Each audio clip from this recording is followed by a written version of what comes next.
berkumandangkan di sebuah masjid, kemudian selepas adzan berkumandang dia keluar tanpa ada udzur syar'i disebabkan karena apa dia keluar, Nabi kita katakan itu adalah munafik.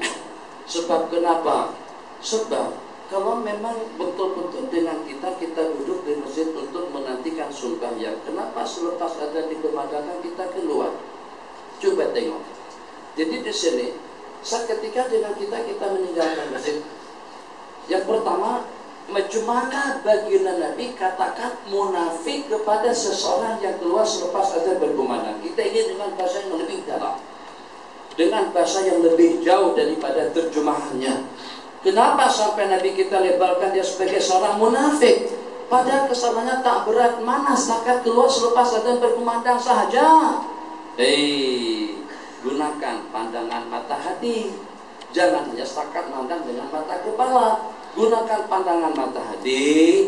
Tidakkah dengan kita seketika tadi kita di masjid, jadi gambaran yang sekarang sejelas seketika dengan kita duduk di masjid, supaya jangan sampai ternampak daripada kita memperalat masjid, tempat ibadah, tempat ubudiyah kita kepada Allah untuk kepentingan pribadi yang hanya semata-mata untuk kita berehat sahaja. Itu satu pandangan yang kurang sehat. Siapa yang tidak merasa marah kalau pada itu dengan istana kita jadikan sebagai tempat persinggahan kita? Jadi kata mereka ini bukan tempat persinggahan. Macam itu juga dengan teras kita, macam juga dengan kebun kita, macam itu juga dengan rumah kita. Rumah kita bukan tempat persinggahan seseorang. Jadi dengan kita, kalau seandainya ada dengan seorang yang kita persilakan masuk, memang itu sebagai satu penghormatan kita kepada orang yang berkenan. Tapi kita sangat-sangat berkeberatan kalau diantara daripada fasiliti nikmat yang Allah bagikan, katakan saja motor kita parkingkan di depan masjid, terus ada orang yang duduk, padahal rugi apa? Kita tak rugi apa-apa, tapi hati kita kurang nyaman. Seketika ada seseorang yang membuat motor kita jadi kursi. Mungkin kalau kita nak bercakap, kita lanci, mohon maaf, ini bukan kursi, ini motor aku. Mohon maaf, kalau nak duduk dari tempat lain, jangan duduk di situ. Nah seperti itulah juga maknanya. Seketika dengan kita duduk di masjid, kadang-kadang santai ngeleng. Jadi kalau malaikat tegur, kata malaikat uji, masjid itu bukan tempat berehat, bukan tempat untuk santai, bukan tempat untuk berkelak. Itu untuk ibadah, untuk membeningkan hati dan mendekatkan diri kepada Allah Jalla wa'ala.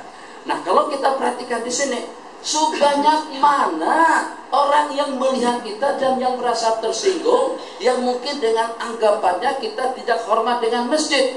Pada saat azan baru saja dikumandangkan, ramai kalau pada saat qamat akan berkumandang, manusia akan datang berbondong-bondong menuju masjid, yang pada saat itu mungkin ramai yang tersinggung. Sementara yang tadi itu baru saja azan berkumandang, tak ramai mana yang menunggu di masjid, tak ramai mana yang ada pada saat itu. Ternyata dengan baginda sudah mengatakan dia sebagai seorang munafik. Kenapa? Sebab dia telah menggunakan fasiliti ibadah, anugerah atau tempat mulia di sisi Allah Jalla wa'ala untuk kepentingannya. Ini kata ulama, sebagaimana juga yang disebutkan di dalam hadis yang Nabi kita lebarkan sebagai seorang munafik. Kalau seandainya dengan dia tadi itu keluar daripada masjid tanpa keuduran, jadi jangan dikatakan macam tuh Allahu Akbar, terus dia keluar nak ambil air wudhu, munafik.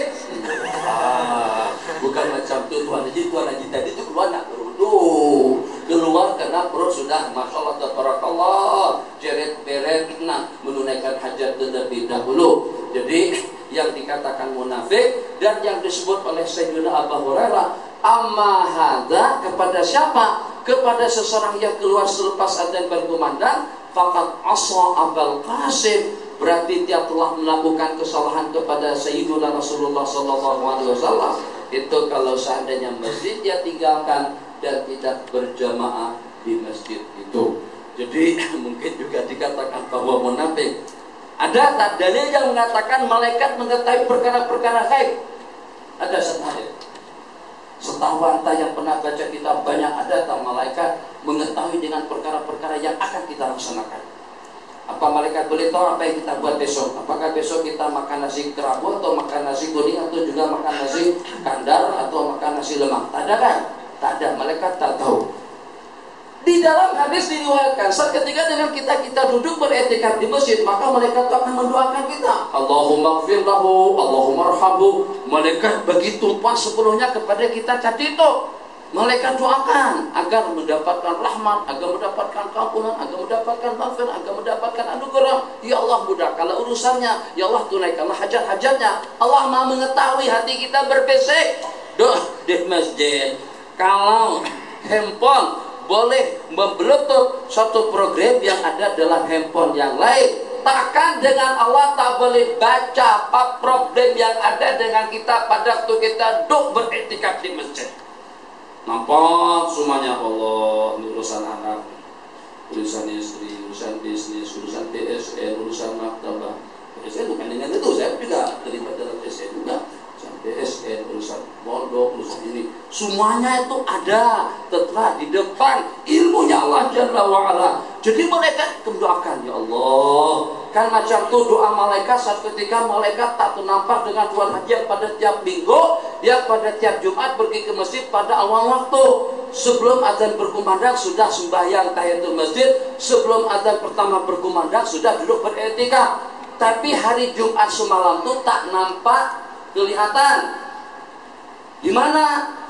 Maka malaikat pun menggunakan orang ini ber-SMS-an 770 memanggil. Coba pastikan Tuan Haji Mastur apa ada di Masjid Shah Alam.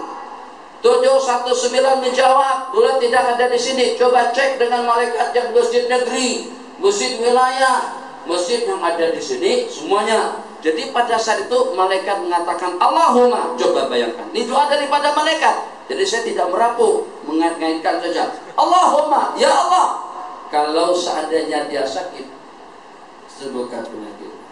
Kalau seandainya dia ada hajat dan keperluan, tunaikan hajatnya.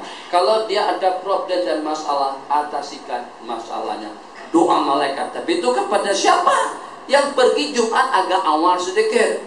Mantang-mantang kena tak bertugas, mantang-mantang kena tak jadi imam dan khatib, Bilal pun juga tidak. Bahkan itu jadikan alasan. Jadi siap-siap masjid, kita tak ada tugas hari ini. Jadi memangnya kalau tak ada tugas ke masjid atau tidak ada tugas untuk menjadi khatib, imam atau Bilal, terus dengan kita datang setelah khutbah yang kedua, setelah kedengaran Allahumma ighfir lil mu'minina wal mu'minat wal muslimina wal muslimat, baru kita bergegas menuju ke masjid. Sementara sebelumnya tidak seperti itu. Yang akan mendapatkan doa, restu, perhatian daripada para malaikat, yang paling tidak pada tuh dia pergi ke masjidnya pada hari Jumat sebelum adzan pertama dikumandangkan. Masih tercatat dalam catatan di komen para malaikat al-kiram. Nah, ini gambaran Tuhan Haji supaya kita paham bahasa hadis kenapa malaikat katakan munafik. Kenapa Nabi kita katakan munafik? Malaikat itu sudah mendoakan, mudah-mudahan sembuh, mudah-mudahan kabul hajat, mudah-mudahan sejahtera, mudah-mudahan berjaya, mudah-mudahan sehat. Tahu-taunya selepas dan berkumandang keluar munafik, kata Nabi. Sebab mereka terasa kecewa sungguh.